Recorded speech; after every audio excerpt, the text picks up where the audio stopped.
Hello and welcome back to Pixel Street Podcast, episode 51. This week's episode is for February 22nd, 2019. Welcome to the Pixel Street Podcast, where each and every week me and John Hansen get together and talk about one of the things we love most, which is video games.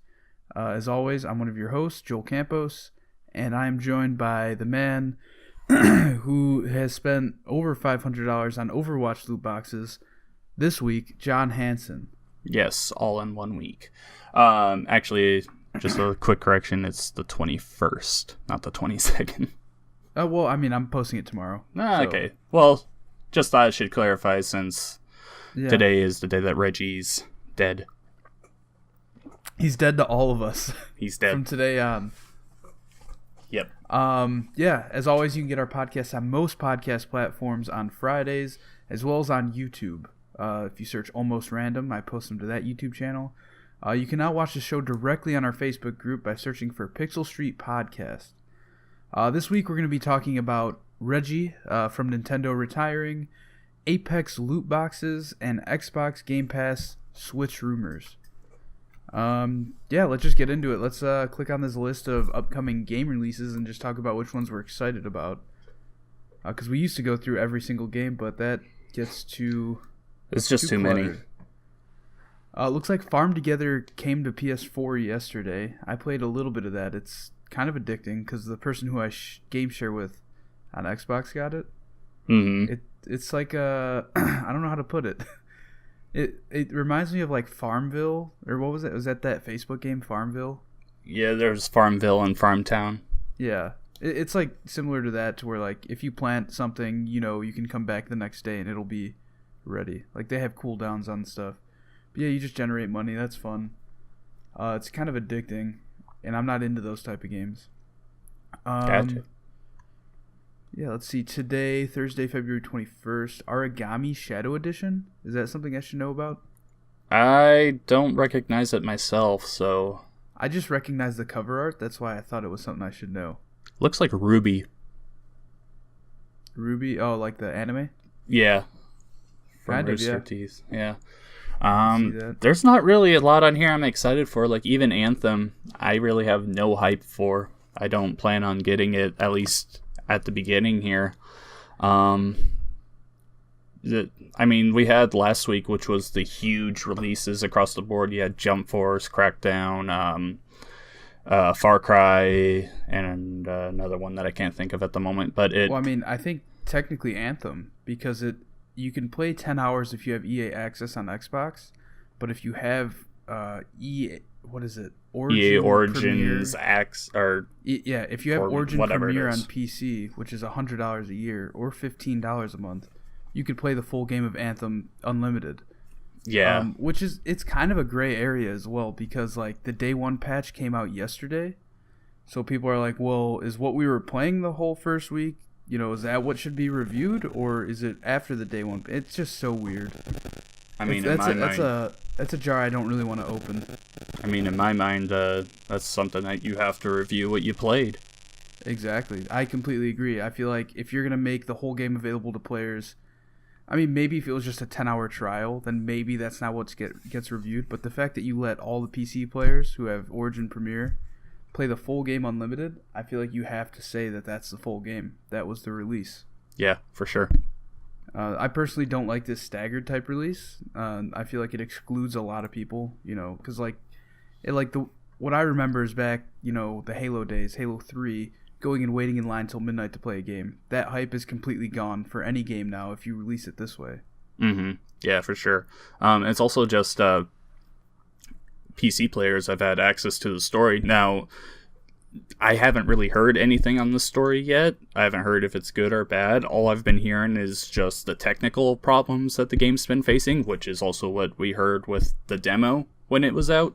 So really, again, just like the demo kind of killed more hype for people, I think the staggered release killed people's hype as well, because this is a BioWare game. Everyone should be excited for this deep story and this world and everything, and there is none of that. All you can hear from people is it's got so many problems, loading issues and everything, and that's really all you're hearing on the game, which is just not good for them. Yeah, I completely agree. I was really excited for the game, a few months ago, and then I played the beta, and I was like, yeah, it doesn't seem like, I don't know, it doesn't grab its hooks into me like Destiny once did. So I played the beta for maybe 2 hours, and then since then I played the full game because I have EA access. I played the 10-hour trial. I played for maybe an hour and a half.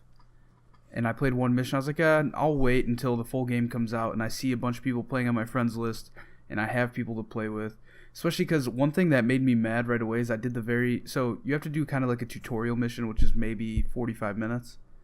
And then after that, you can do missions with other people. And if you're playing solo, it queues you up with other people automatically. And because of these load time differences, like it took me forever to load in for whatever reason, which I don't understand what's determining that, because I have really fast internet. I'm hardwired to my router on my Xbox. I have an Xbox One X, and it loaded me in, and these guys were already halfway done with the mission. And I was talking to them in game chat. I was like, "Yo, what, did I miss anything?" And the guys were like, "Yeah, you missed like 2 really short cutscenes." And I was like, "Well, what the hell?" It's the first mission. I want to know what's going on in the game.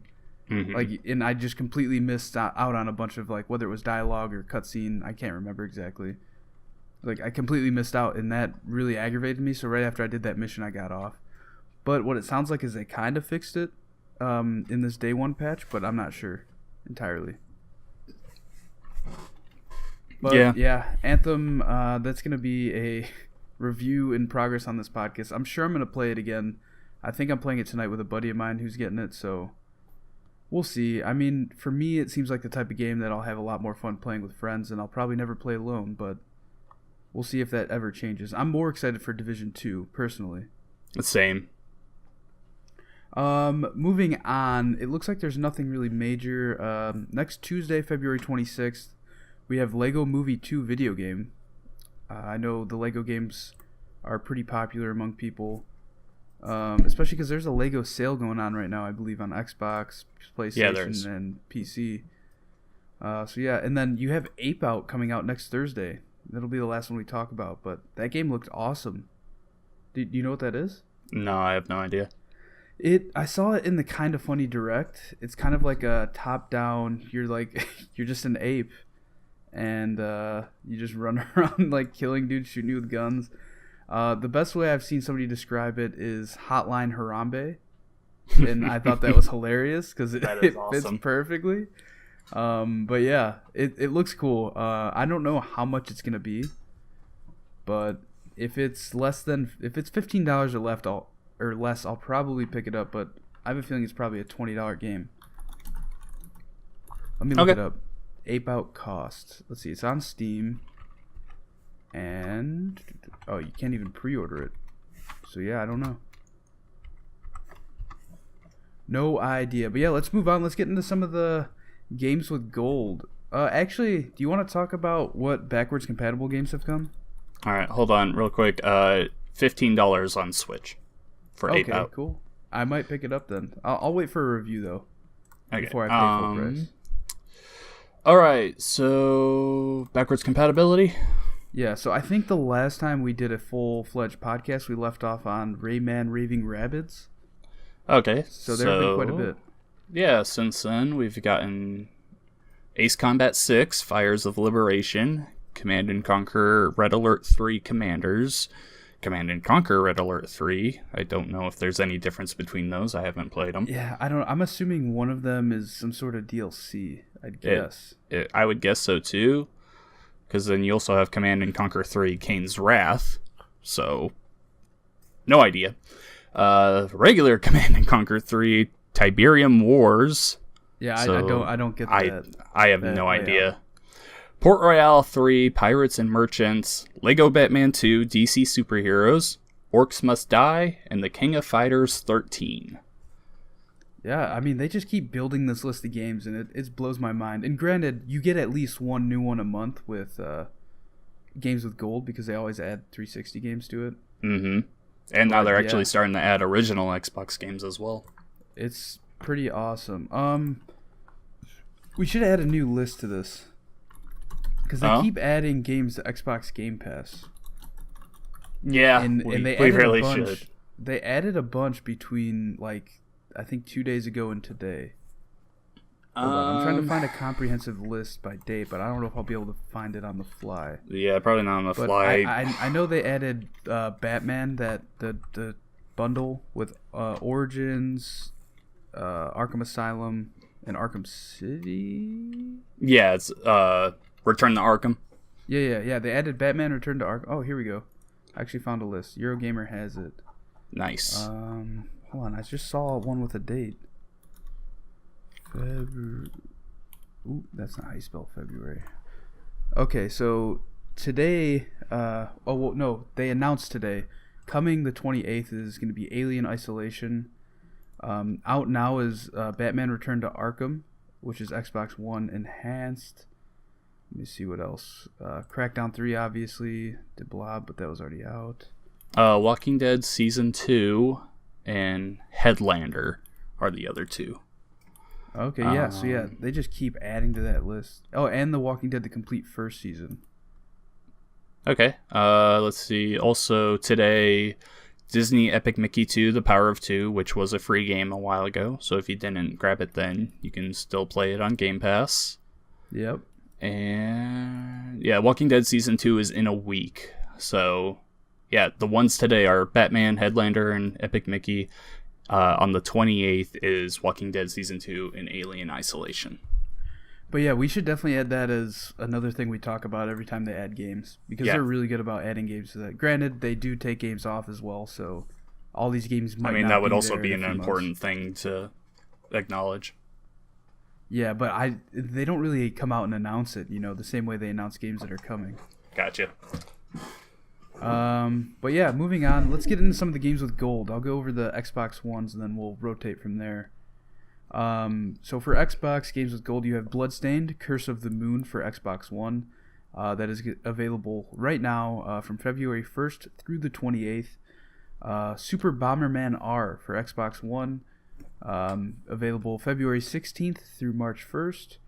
Star Wars Jedi Knight Jedi Academy for Xbox One, Xbox 360, available February 16th through the 28th. So you have until the end of the month to get those games for free if you are an Xbox Live Gold subscriber. John, you want to take the PS Plus ones? Yeah, so on PS4 we have Hitman, the complete first season, which is, for a guy that doesn't like stealth games, a really good game. You should definitely give it a try. For Honor, and then on the PS3 we have Dive Kick, Metal Gear Solid 4, Guns of the Patriots, and on Vita, Gunhouse and Rogue Aces. Real quick, didn't they say they were ending free games on PS3 and Vita? Yeah, I believe that's in March. In March, okay, gotcha. Side note, I think they also announced they're stopping production of the Vita. Yep, in Japan at least. In the near future. For sure. Worth noting, I guess. Mm-hmm. And then for Twitch Prime, some of the games you get if you have a Twitch Prime membership are Piku Niku, not sure what that is, Dear Esther Landmark Edition, Downwell, The Flame in the Flood, and Draknek and Co. Puzzle Collection. Aside from these, I know Apex Legends is kind of that hotness right now, and we'll talk about that in a little bit here. You can get 5 free loot boxes, or I don't know what they're called in Apex. I can't remember. Apex packs, maybe? You get 5 free loot boxes, essentially, and 1 skin. If you have Twitch Prime and you redeem that on Twitch Prime. I'm not sure when that expires, though. No. I'm not sure if it's a full month or not, but pretty cool. Pretty cool. I definitely did that. All right, John. What games have you been playing aside from Kingdom Hearts? No, we're just going right into Kingdom Hearts because we haven't really talked about it since it came out. I know. I think the last one we recorded was the night before Kingdom Hearts came out. Yeah, I believe it was, right before it. So, Kingdom Hearts 3, been playing it a ton lately. I finished the story like 3 days after it released because that was during a time where, because of the weather, I was stuck at home and I just kept playing. So it took me about 25 hours to beat the story, and I'm actually happy to say that as of last night, and after 60 hours of playing, I 100%ed the game. So I saw that on Twitter. I'm clapping for you. Yeah, it was a lot of fun. Probably not my favorite entry in the series. That would still go to either 1 or 2, but still a very good game. I definitely do not recommend it if you haven't played any of the past games. But there is a section in there where you can go through a quick summary of everything that's happened in the past in the story. But overall, very great game, but it does have some issues. Yeah, I still haven't really advanced in Kingdom Hearts 1. I honestly don't know if I'll get through all those games ever. 1, 2, and 3. Mm-hmm. Fuck all those in between games, because that's ridiculous. There's so many. Granted, if it was like a Halo franchise, I'd probably play all of them. But yeah, I don't know. I can't really get into Kingdom Hearts 1. I don't know what it is about it. I also think that it's a kind of the thing where it's like this game's been out for how long? 19 years now. Yeah, it's close to 16. And it's like I have newer, there's a lot of games coming out, so I don't really have the time. Especially like I was watching a video today of MLB 19, the show, and oh boy, am I excited for that. Oh, me too. Yeah, we still got to figure out. I think I'm gonna end up just buying it digitally, but we'll talk about that later. Okay. Yeah. Anything else you want to say about Kingdom Hearts? Favorite moment in the game? Favorite moment, probably the multiple times where Axel, who is a guy that used to be an antagonist in the past but is now on your side, there are multiple times during the story where he will just call out how crazy the story is and how much sense it doesn't make. It's really funny. He's pretty much just being the voice of reason. Yeah, with all the fans of the game. He pretty much breaks the fourth wall. He's like, dude, like, how does this guy look exactly like this guy? This makes absolutely no sense, and it's just really funny. That's funny. And would you say the wait was worth it? No. No game is worth 13 years of waiting, but it's still a very good game. All right. Well, since we're talking about the wait not being worth it and it being a really good game, I'm going to go into Crackdown 3. I started Crackdown 3 a few nights ago. I was a huge fan of Crackdown 1, and I love Crackdown 3, man. I understand why the reviews are so bad. Like, the multiplayer, hot garbage. I played one match. I will probably never go back unless I decide I want to get all the achievements in that game. But, the single player, it just reminds me of Crackdown 1. They could have easily just said, hey, this is a Crackdown 1 remaster, and I would have believed it. It plays just like Crackdown 1. I love Crackdown 1, so I love this game. It's just mindless fun to me. Like, I love going around collecting all the orbs. The story isn't that great. The cutscenes, oh my god. Like, when they announced Terry Crews was going to be in the game, and after knowing how long this game was in development, I assumed, like, yeah, every cutscene's going to, have Terry Crews, whether it's, like, his animation or just his voice or something. That is not the case at all, man. You hear Terry Crews, so you see Terry Crews in the opening intro cinematic, and then you do not see Terry Crews the rest of the game, at least as far as I am. I have him as my agent. That's the one I selected. I think it's Agent Jackson, I believe. And so I'm playing as him, but other than, like, his grunts and his, quirky comments in game, you don't really see him, and the cutscenes are terrible. The cutscenes is literally, like, it's not even a cutscene, really. It's just a static, it looks like concept art up of a villain, and it's just voiceover of them talking. Mm-hmm. So it's like, for a game that was in development for this long, I expected a lot more out of that kind of stuff.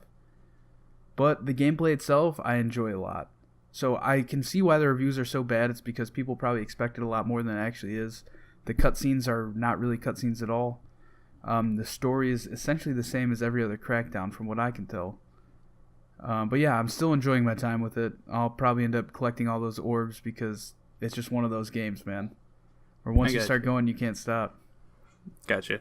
Well, that's the thing, though, is really the reviews on it aren't terrible. I mean, it's, from what I've seen, it's mostly between 5 and 6s, which aren't bad. It's just an okay game. but like when you think of Crackdown 3, you think, all right, this game's been in development for 5+ years now, you know, and you're expecting much more out of a game that's been in development that long.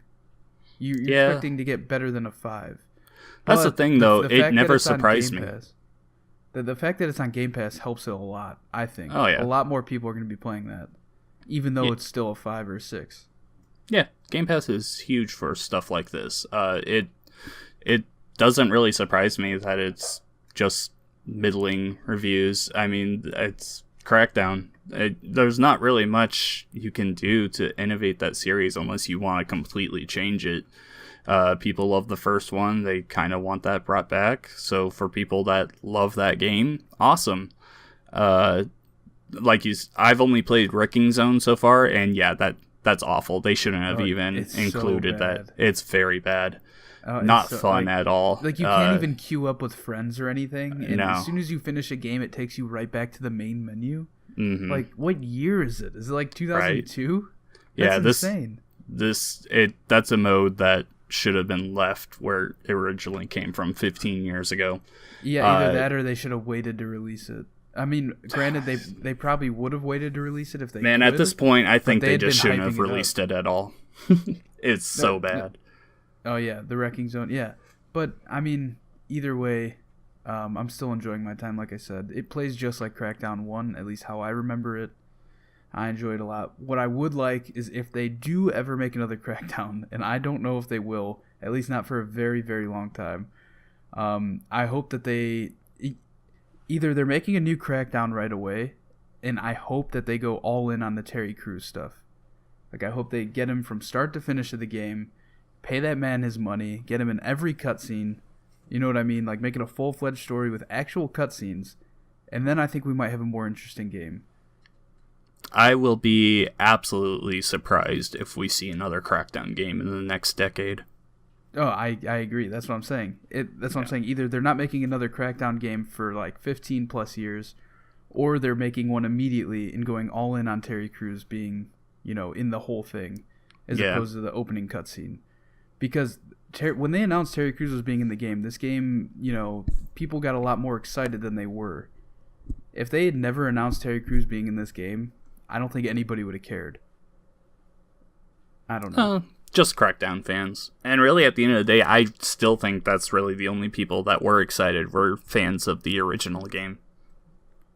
Yeah, that's true. Like me, I played the first one, but it never really stuck with me or anything. I played it quite a bit, but it's not a game that I would say I loved. I thought it was okay, and although I haven't gotten to the campaign part of Crackdown 3 yet, I do plan on playing it and giving it a try. It's never really excited me, and I feel like that's kind of how everyone has felt on the game through its long development time. Fans of the series, yeah, they're going to be very excited for it, because it's Crackdown, it's coming back, but at the end of the day, it's still just Crackdown. Yeah, I completely agree. I think any game that's in development this long is always going to be a letdown, in my opinion.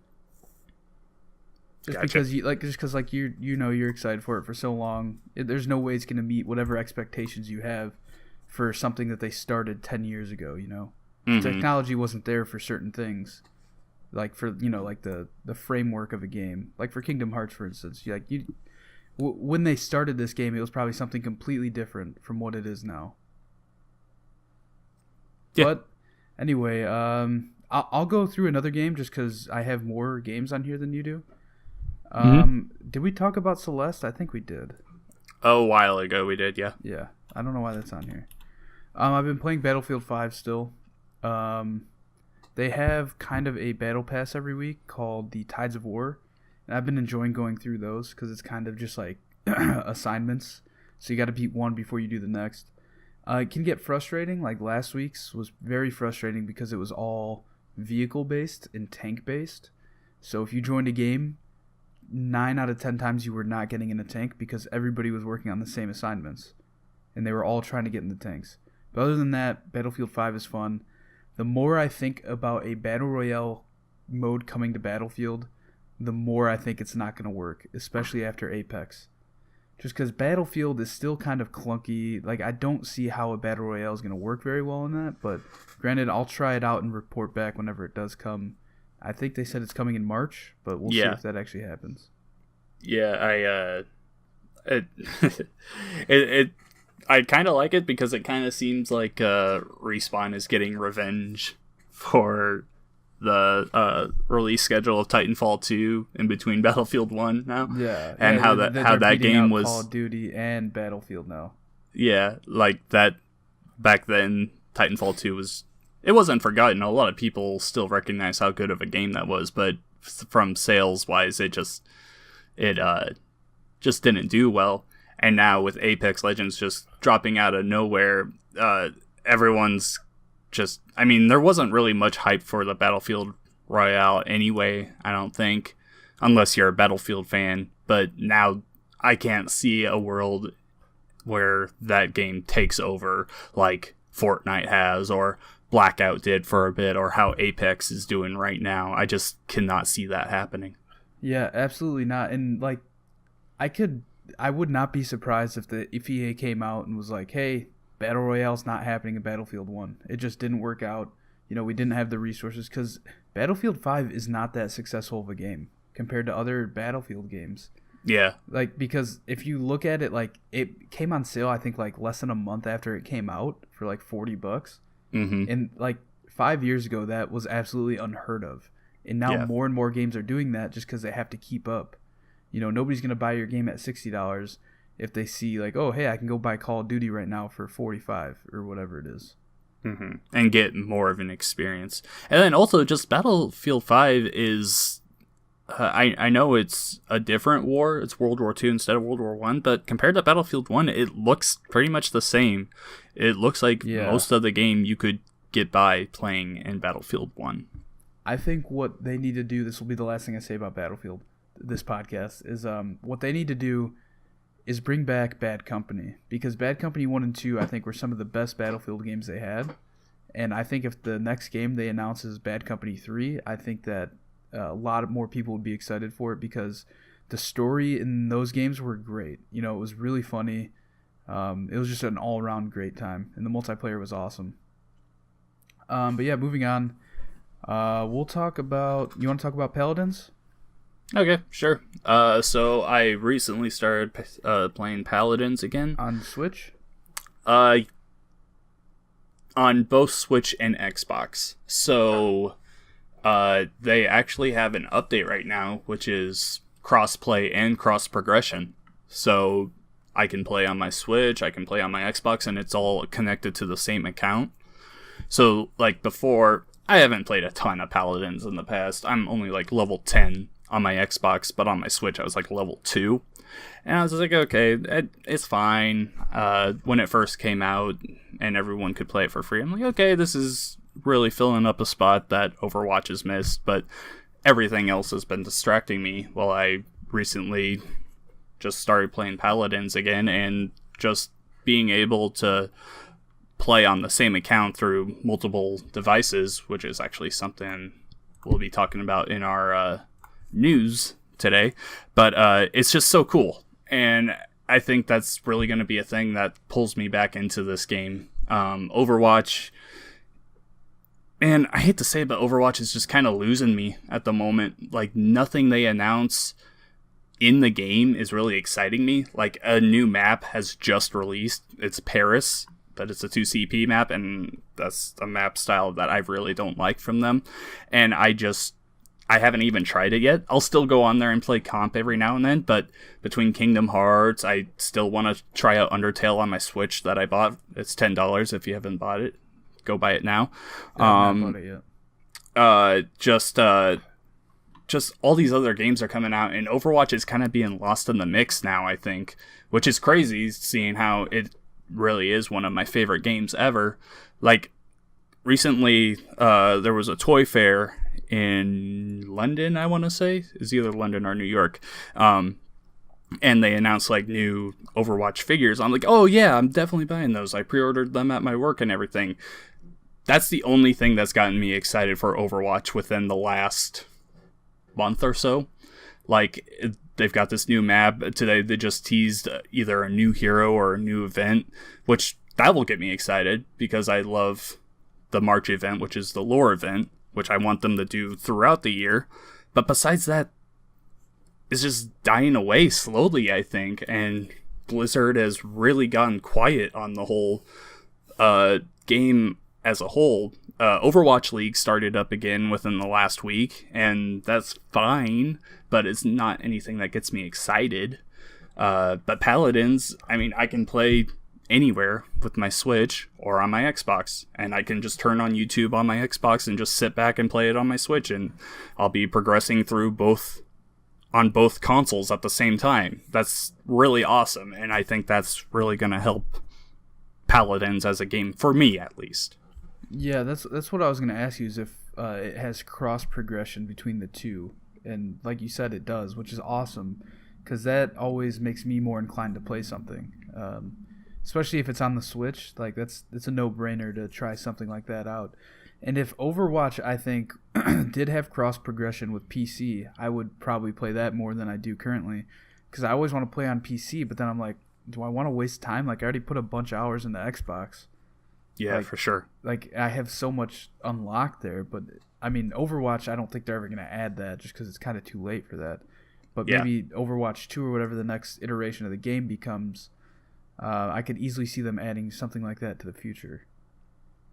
I agree. But yeah, I also was going to ask you if the Overwatch League coming back was going to generate any hype for you, but it doesn't sound like it is.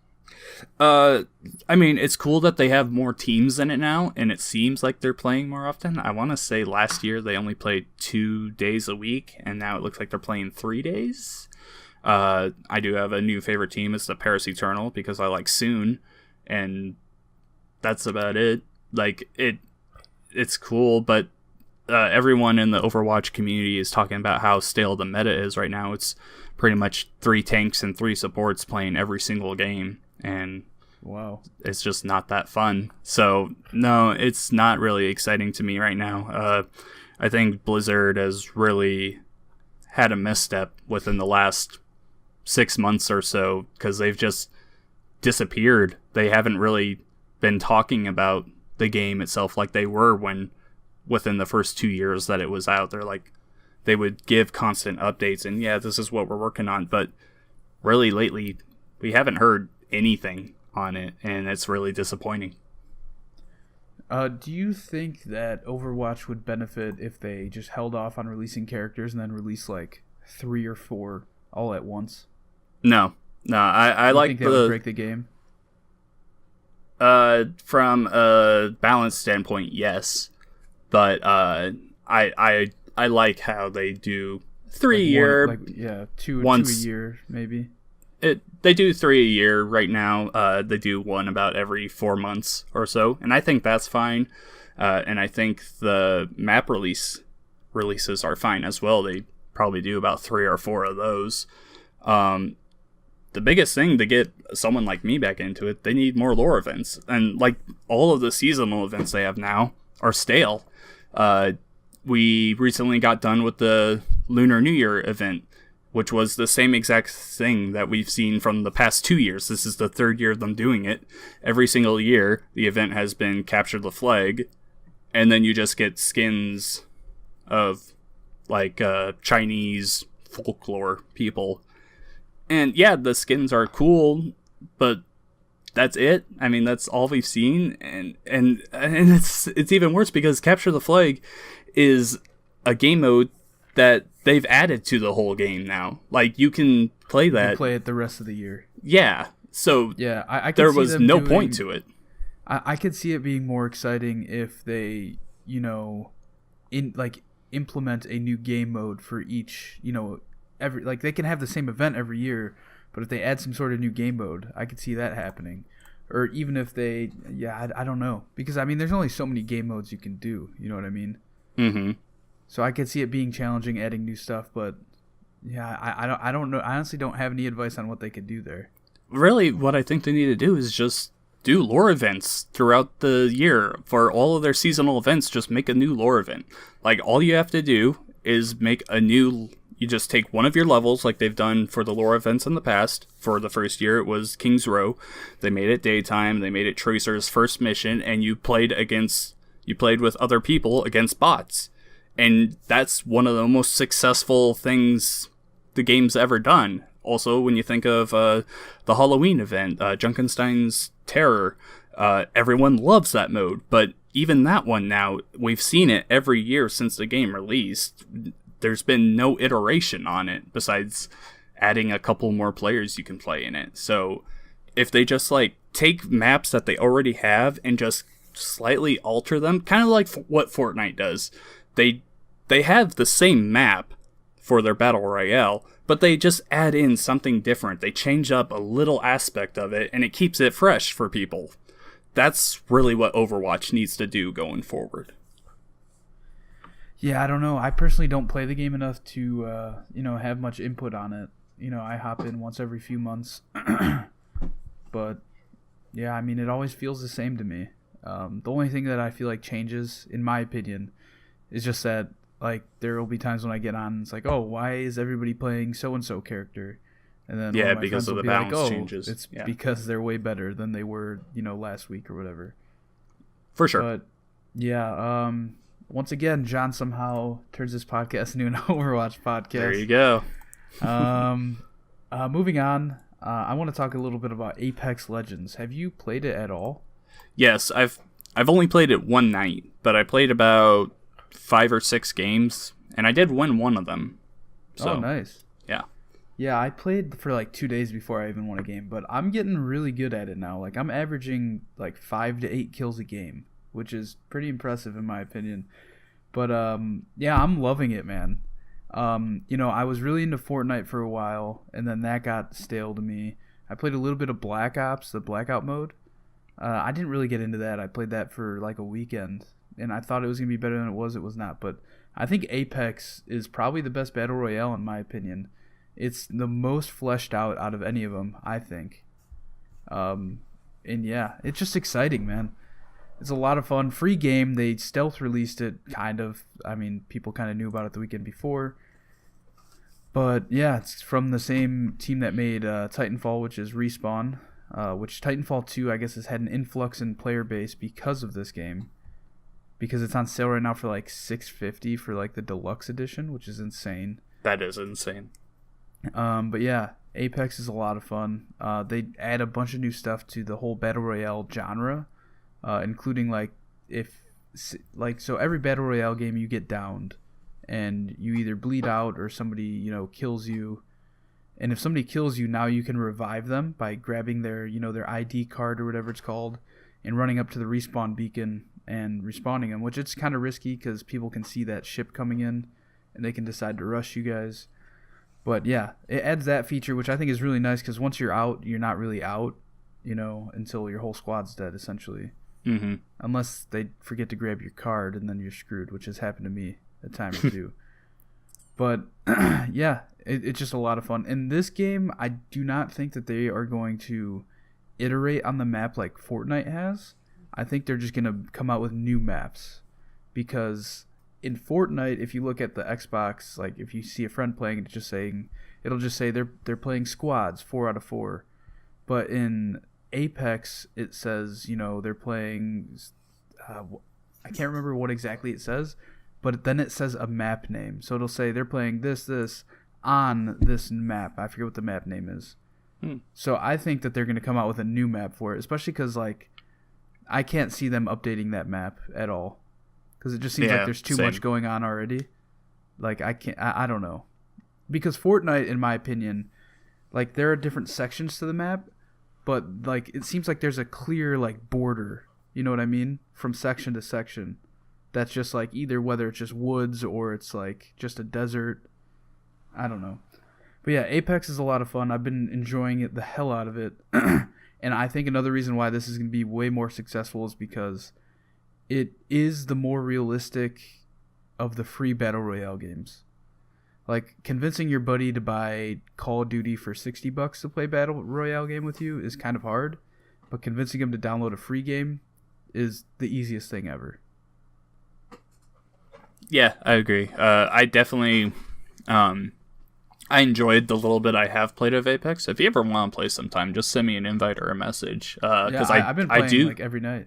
All right, I do want to get into it more. I just Battle Royale largely, I just don't care to play alone. Like, it's just more fun with people, I think. Fortnite, I never really got into. PUBG, I never really got into. Blackout was the first one I got into, but that's also because I have a long history of playing Call of Duty games, and it was just an easy translation for me. Apex, while I was disappointed there was like no wall running or double jumping like in Titanfall, otherwise it plays just like a Titanfall game, and I've always loved Titanfall as well. So again, it's a really easy transition for me. It's a very well made game. They've really thought hard about it. I think the stealth launch for them was huge. It's definitely helped them become as big as they were, because they didn't have that time where people were like, oh, you don't give people the chance to talk about it and what they think about it and just create a narrative. Kind of like how like what we were saying, Anthem, there's this narrative around it right now where it just doesn't work, and it's not a great game like everyone wants it to be. So that's really killed hype for it. Apex just released out of nowhere, and they're like, hey, play this. Everyone played it, and everyone's loving it.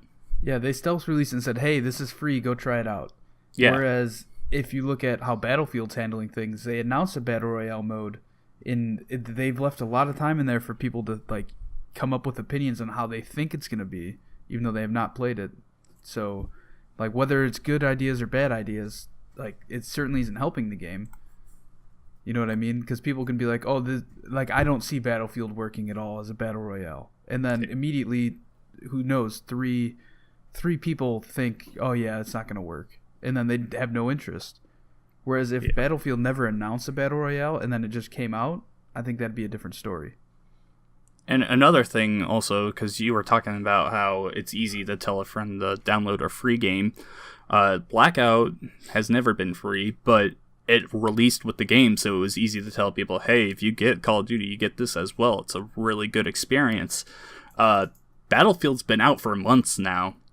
Is anyone really going to be excited to go buy Battlefield to play their new Battle Royale? I don't think so. Yeah, I don't think so as well. And I also said at the beginning, I said that they should wait, even longer to release this Battle Royale. I thought March would have been a good time to do it, but now that Apex just came out, I don't understand what EA's game plan is, because these games are all developed by EA.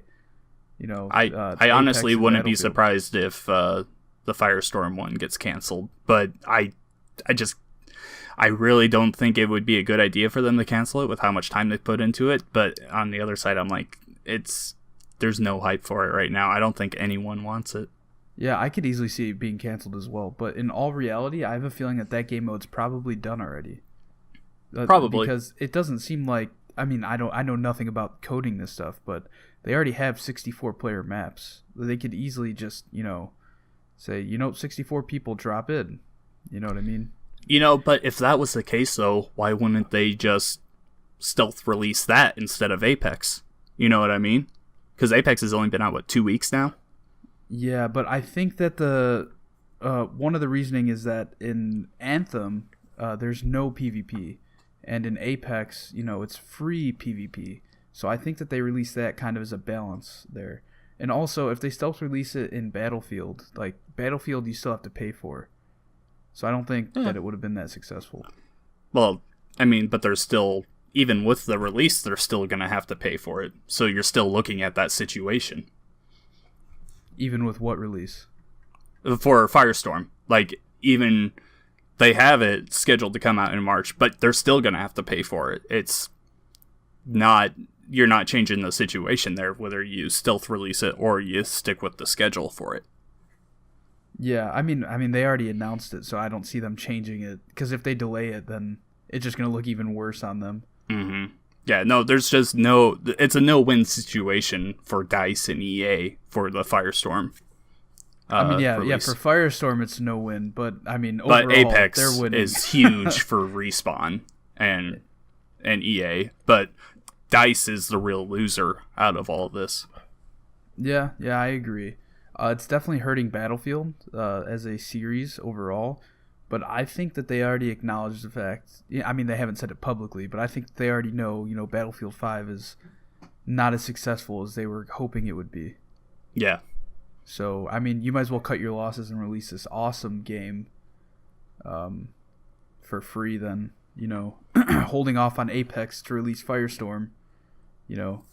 For sure. That's probably going to be a letdown. Let's be honest. Yeah, because if you release Firestorm and it's a letdown, and then wait 2 months and release Apex, people are gonna be like, "What the hell, man? Like, you just ripped me off." Yeah. All right, let's talk about the last game that's on both of our lists, which is Tetris 99. John, take it away. Tetris 99 is probably my favorite battle royale game. It is. Yeah, it's very addicting. good. It's very addicting. So if you're living under a rock and you don't know, we did talk about this last week after the Nintendo Direct. They announced it. It's available later today. Free game if you have Switch Online. So I know people have been arguing, oh, but then it's really not free. Well, then all of your games with gold and your free games that you get from PS4 and Twitch, they're not free either. So whatever. You're paying a subscription to play a game that you don't have to pay any extra for. It's simple Tetris, but there's 98 other people playing with you at the same time. You can see everyone's board in the background. I haven't really gotten a good handle on the attacking things so far, because whenever I play, I'm just so focused on my board, I just want to play Tetris. I mean, I'm not really focusing on knocking people I agree, out. But I was listening to a podcast today, or yesterday was it? First of all, I think that they have guides online you can look up, and they tell you kind of what everything does. But the podcast I was listening to, they said the right stick is how you move around between the 4 options. And you can either attack random people, you can attack people who are trying to attack you. I can't remember what the other 2 options are. But yeah. So you can pretty much just kind of select who you're attacking very vaguely. And I think that there's a way that you can select personally who you're attacking, but I'm not entirely sure. Yeah, I don't know. I've seen that there are guides for that and everything. I just haven't looked into them myself, because when I play the game, I just want to play Tetris. I mean, that's really what it comes down to. Yeah, exactly. And I found out I'm very bad at Tetris, like very bad. Like I come in like 50th place every time. I've never come in 99th place, which I imagine is very, very sad. Probably. The worst I've came in is probably 56, but I have had multiple top 10 finishes. I haven't won a game yet. My very first game, I came in second. I did see that. Yeah, I was excited to see that. But it's a very well made Tetris game. I wish there was a way to like jump in with friends so you could be in the same game to see who could get further.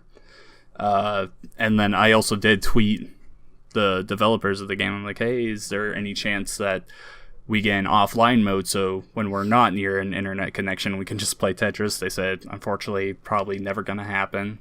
So that was sad to see, but maybe they'll just add Tetris to the NES store stuff. I imagine the hype around this is probably going to make them cut some sort of deal where they can get a Tetris game that's single player on there. Yeah, for sure. But I mean, it's a free game. If you have Switch Online, give it a try. It's a lot of fun. A lot of fun. All right, let's get into the news because we're running long here, and we got some pretty juicy news. We might have to cut out the topic of the show, but because I imagine we're going to be talking about some of this for a while. Actually, we can rope in the topic of the show with this story. Okay. First news story of the day. Kind of sad, bittersweet, I guess you can say. Nintendo of America president Reggie Fils-Aimé is retiring. Pretty much nothing else to say about that other than, let's see, Fils-Aimé, who was with Nintendo for 15 years. This is by Jason Schreier on Kotaku, by the way.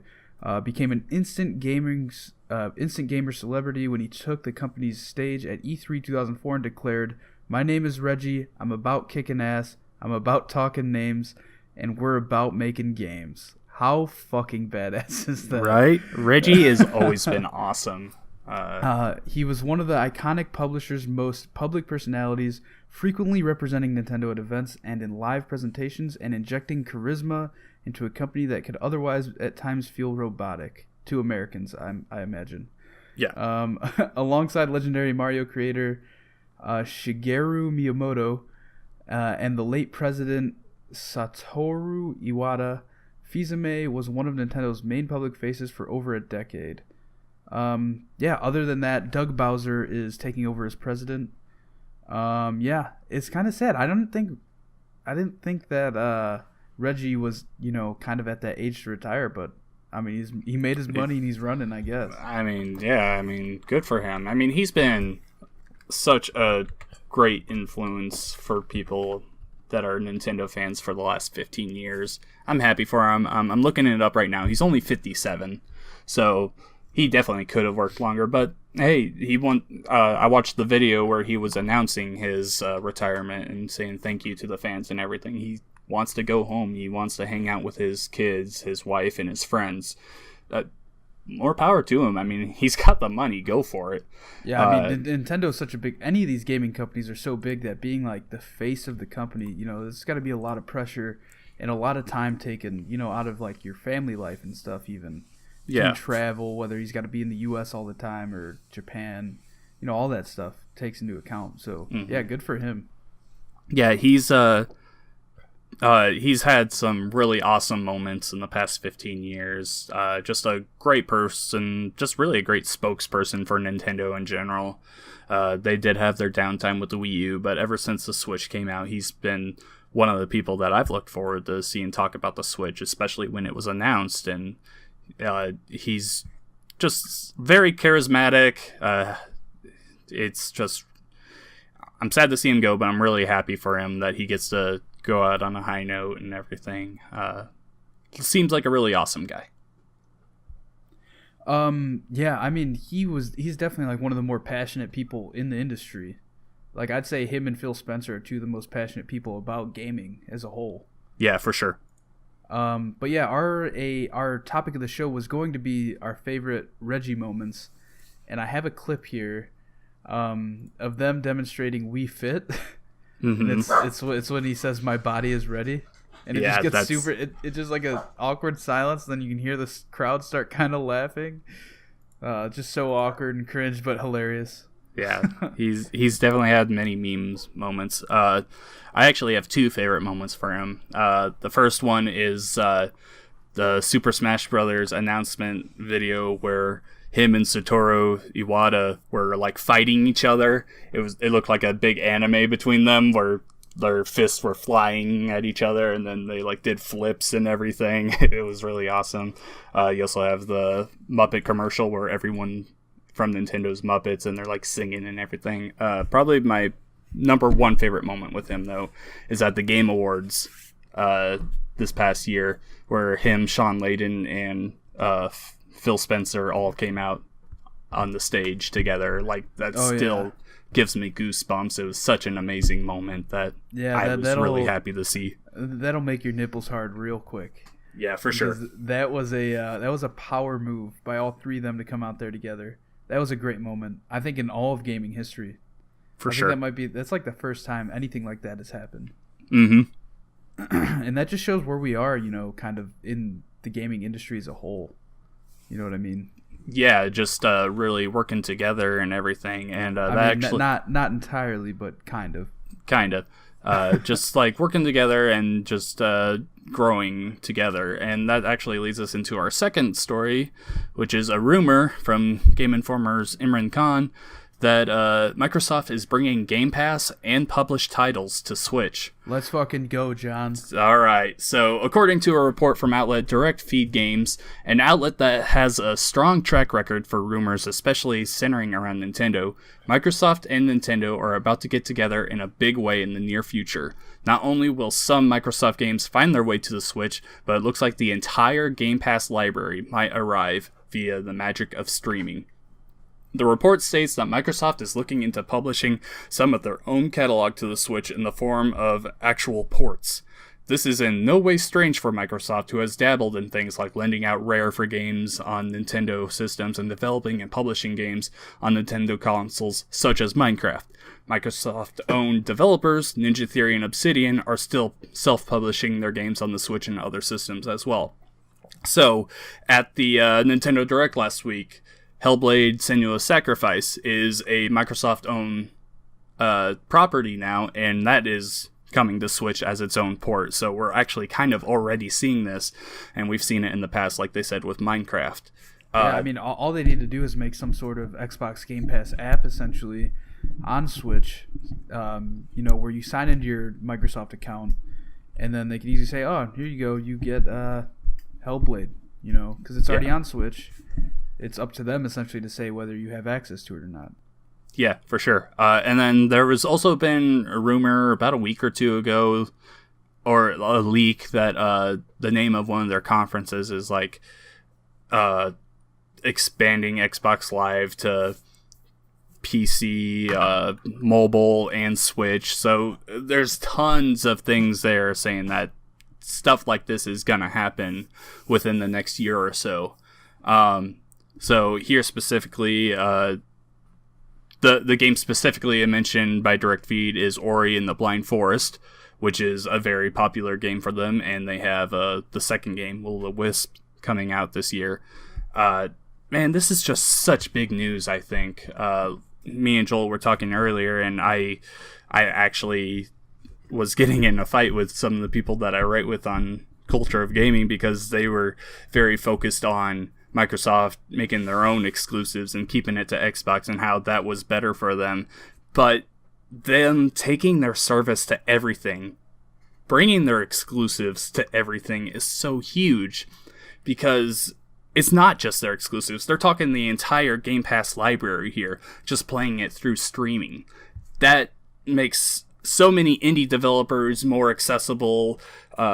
These smaller games like Crackdown 3, it's not a small game, but games that really, without Game Pass, are not successful. Crackdown 3 would not be a successful game at all without Game Pass. Yep. That's been one of the most played games in the last week. And then you put that on the Switch library, where there's already 22 million units right now, and everyone is super huge on the Switch right now. That many more people playing Crackdown 3, that's huge. And another thing, sorry, I don't mean to cut you off, but another thing to think about is most gamers today, if they're just a casual gamer, you'd be like, oh, well, what consoles do you own? They'll either say they have an Xbox or they have a PS4, but I'd say 8 out of 10 times they also have a Switch. So, this just makes that step even easier for somebody, trying to buy the next iteration of console. If they see, like, hey, I could buy a PS4 and a Switch, or I could buy an Xbox and a Switch, and those libraries and, subscription services are essentially the same. Yeah, they carry over. Like, that's just so amazing. And then they were also talking about with the conference thing that Xbox Live in general would be coming over with friends and achievements and everything. Just bringing the Xbox Live service over as a whole is huge. In my opinion, that's the best console internet service there is. And just if they can find a way to integrate that into the Switch, and maybe even run Nintendo games on Xbox Live, so you don't have the bag lagging problems in Super Smash Brothers or something like that. That is so key to the future of the gaming industry as a whole. That's not just innovative, that's revolutionary if they can make it work. And they're already talking about all the stuff with their streaming and everything, and it looks like that's how you're going to play the Game Pass games, is you'll have to be connected to the internet and actually stream it. But they're already practicing this stuff. In Japan, they have Resident Evil 7 available on there, and I think Assassin's Creed yeah. Odyssey is on there now. The future is coming fast. This is some awesome stuff, and I'm so excited to see it and if it actually works. At the end of the day, I think that this 100% could happen, but all it comes down to is whether Nintendo's going to, allow it or not. And Microsoft is either going to A, have to pay a bunch of money up front, or B, agree to give them some share of, Game Pass subscriptions that are used on Switch. Oh, I think that's going to happen for sure. And at the end of the day, we do need to point out this is just a rumor. Like, this is not confirmed or anything.